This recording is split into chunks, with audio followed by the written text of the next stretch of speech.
Welcome to today's video. In this one, we're going to be talking about the customer acquisition funnel. Okay. Now, to be more specific, we're going to be talking about the most efficient customer acquisition schematic or flow or funnel that new age founders of B2B companies should be using in 2024 if they want to grow exponentially without a massive team and without a ton of waste. Okay. So, again, the theme of this channel is efficiency and finding new and better ways to do things because, as I mentioned in the previous video, it's not enough to just do the thing these days. So it's not enough to just write a sales script and have a sales script. It's not enough to just have a video sales letter. It's not enough to have a funnel. It's not enough to know objection handling. You have to be world class at these things.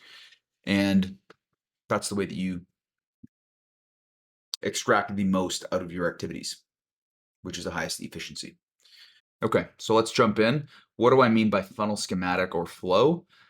So imagine your customer acquisition funnel, the steps that somebody needs to take to become a customer with you from a bird's eye view. If you can, imagine that person here, you map out this step, imagine that, they can either go this way, or, I'll do it into the camera here. You have your starting point. They can either go this way, maybe another way, depending on the funnel. There shouldn't be too many. There should be like 2 or 3.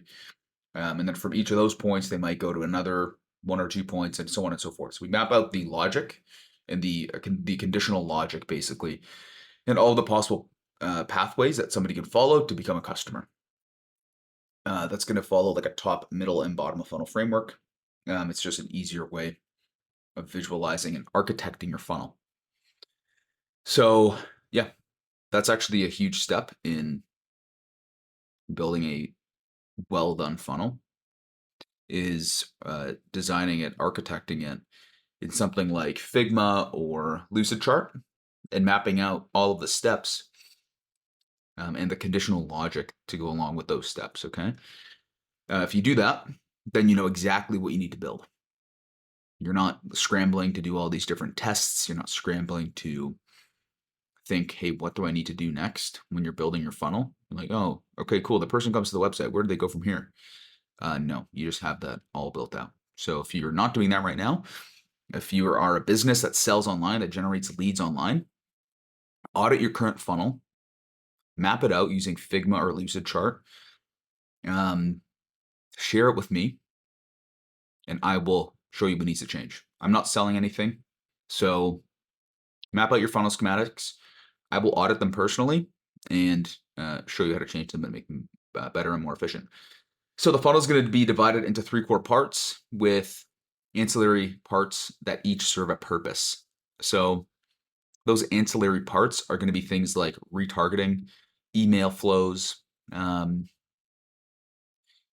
content, anything that is going to work to, it's not really a core fundamental do or die piece of the funnel. Like, you can get by without it, but they are still things that you need if you want to be running at high efficiency, which is obviously what we're doing here. So we'll get into the specifics of how to actually architect a funnel in a future video.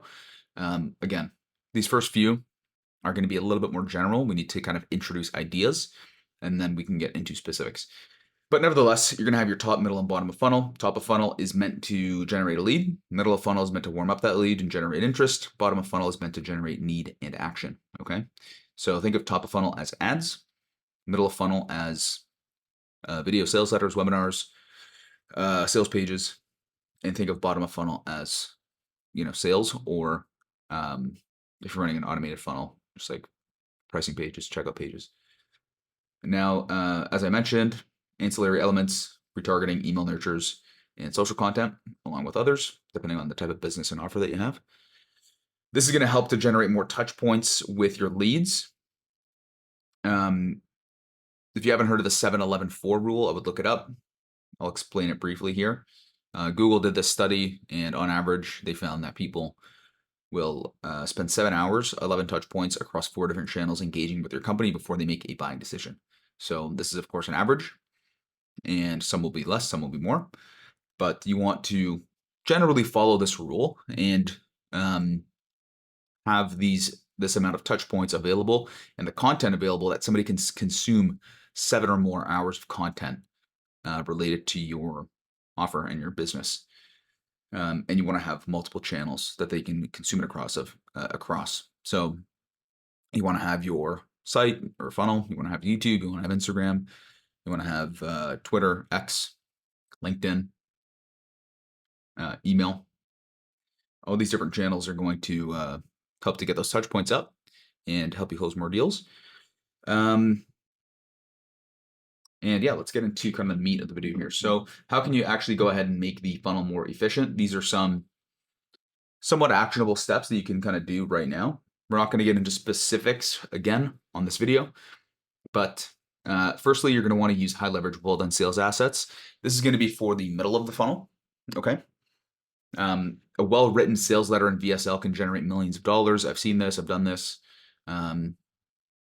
There's new ways of doing the sales letter. It's not a new concept, but if you've read like the Ultimate Sales Letter and books like that, the Boron Letters, you're not writing a sales letter like that. You're writing kind of an updated version of that. I've developed one of these new methods.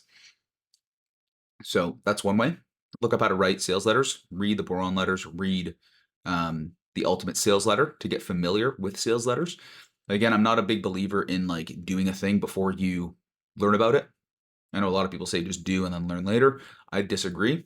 I think you should learn and then do, because the market is saturated with a bunch of not great stuff right now. So do some reading and then try writing a sales letter. Turn that into a video sales letter. So that sales letter will act really as like a script. And then you want to turn that into a really engaging and entertaining sales letter. Your video sales letter, sorry. That can be 5 minutes long. That can also be 40 minutes long, depending on the type of offer that you have, depending on how engaged you think your audience will be during that video sales letter. So test different lengths. You can also split up the video sales letter into different parts and put it throughout the funnel. But we're going to get into more on video sales letters and sales letters in one of the upcoming videos, probably the next 2 or 3 videos from now. We'll get into sales letters and VSLs. So next, leverage automation and AI where you can. So one area where AI is very useful on customer-facing communications is top of funnel leads. So these are people that are giving you their name, email, and phone number. Okay, you should have an opt-in on your funnel. This is actually a point that I didn't write here, but on your funnel, you should have a step where somebody is simply submitting their name, phone number, and email to get like a free resource from you. And this is going to allow you to capture more leads. So you can actually have AI pick these up. Okay, if you're using a CRM like High Level, this is actually great for this. You can use AI to convert those leads that don't make it all the way through the funnel and schedule it with your team or check out or whatever. You can have AI craft an email to those people, and then also set tasks for like a setter to call those people and convert them. So leverage AI where you can, get them to the point of booking a call with your sales team or taking further action on your funnel. Okay. We're going to talk more about AI and how to use it in the bottom of funnel too. Next, so overdeveloped and overcomplicated funnels and websites can also cause lower conversions because this creates a distraction for the viewer. Okay. So think of the funnel as a step-by-step guide that educates a prospect and lets them know how to work with you. You would not want to overcomplicate that, right? You would want that to be clear, concise, and easily navigable.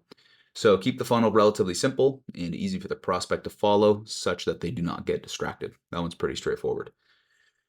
An example of that would be on like your sales page where they're booking a call. The only link or links or buttons on that page should be links and buttons that go to your sales calendar. You don't want to link out to like content or an about us page or something else on that page. Anything on that page that is linking out should be directly to a sales calendar. You can also make your funnel more efficient by increasing the likelihood that the people on your funnel are the right ones. Okay, so this is huge. This is a huge concept for myself, and one that I've kind of built, called deep targeting, and kind of in the process of perfecting this. But I'll give you an example. If you have 1,000 people that see your marketing, go to a page, and 900 of them are not in your audience, you're going to have horrible conversions. And it might not be because of your messaging, it might just be because of your targeting. Okay. So, as I mentioned, I developed a method called deep targeting where you can increase the affinity and the accuracy of your marketing through the targeting. So, this is right now a huge problem that I see across companies that I work with and companies that I've worked with in the past and just in the market right now. People are happy with relatively low conversions, and they waste money because they're more concerned of getting a high volume of eyeballs on something rather than getting the right eyeballs on something, where I think we can actually achieve much lower cost per lead and cost per conversion through better targeting. At the beginning, this takes a little bit more time to get right. Okay, so you might spend a little bit more time up front to get this right, but in the long run, you're going to be much more capital efficient with your marketing and much more time efficient. Finally, at the bottom of the funnel, which is where all the selling will happen. Again, this is where we're eliciting need and action. If you're using a sales team or doing sales calls yourself, if you're like a solo founder and you're doing the sales calls and you're still early, you're going to need a well-done sales process to increase the percentage of deals that you close.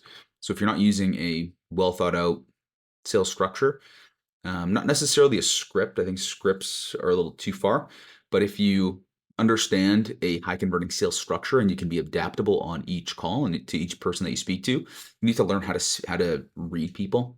Okay. So read up on sales psychology. I will link to a document that I put together that touches on this in one of the sections below this video or around this video. You can jump to the sales section and read up on how to build a highly efficient sales process. Okay, it's not just about the call; it's about the entire process end to end. So from first to last interaction, they're not always going to be one call. So that needs to be a highly efficient, highly thought out process. And you can also leverage AI in the sales pipeline and the sales process to send like follow up emails and whatnot to your prospects that you've engaged with, so that your sales team isn't spending too much time necessarily nurturing the pipeline. And if we think of, the typical kind of marketing or kind of marketing triangle, where at the top it's like 3% of your buyers are ready to buy at any given time, whatever the numbers are, 30% are like ready within the next 6 months, and you know whatever it is, 66% are not ready to buy, or 67% are not ready to buy, or just not buyers. It's possible through sales to enlarge that middle portion. Okay, so I somewhat disagree that this is an absolute truth. It's a guideline, and companies that aren't great at sales or that just kind of play the numbers game probably notice a similar type of conversion. But I believe that you can widen your margins from that top bracket into the second bracket of people that might buy in 6 to 12 months through a a well thought out and high converting sales process that leverages AI. Okay, and as a result of doing this with AI within the sales funnel, your team is going to be able to take more calls per person, or you as an individual is going to be able to take more calls, and you're not going to have to spend as much time nurturing and following up with and converting your existing pipeline of people that are in that maybe 3 to 6 month timeline. So that's going to just allow you to close more deals in a shorter period of time, which kind of goes into the idea that we want to minimize our time and effort and capital that we're putting into specific outcomes. If we think back to the previous video, again, efficiency is all about inputs and outputs. So we want to get the absolute maximum output for each input that we are giving the system. Okay. And really the overarching theme of all of this, and really of all of the content that we're going to be putting out here, is systems. Okay, highly efficient and engineered systems. A lot of businesses are, especially earlier stage companies, and even later stage companies that are doing 10, 15, $20 million a year, they don't run on a well thought out system. Okay. They have a bunch of people on their team that are doing different things, not working with one another. People are working, on one thing, and another person doesn't know what that, other person is doing. And people kind of, just get lost in, the day to day of uh, working at a company or building a company. Now, having systems in place allows you to test and iterate quickly and find what works, and then increase the efficiency of that system once you find something that's working to generate the maximum output of that system. So think of an engine, right? An engine is a system of components and parts that work together to produce an output. And some engines are more efficient. If we think of new cars, supercars, hypercars, those are highly efficient engines. If we think of actually F1 cars, that's a great example. Those are highly, highly efficient engines.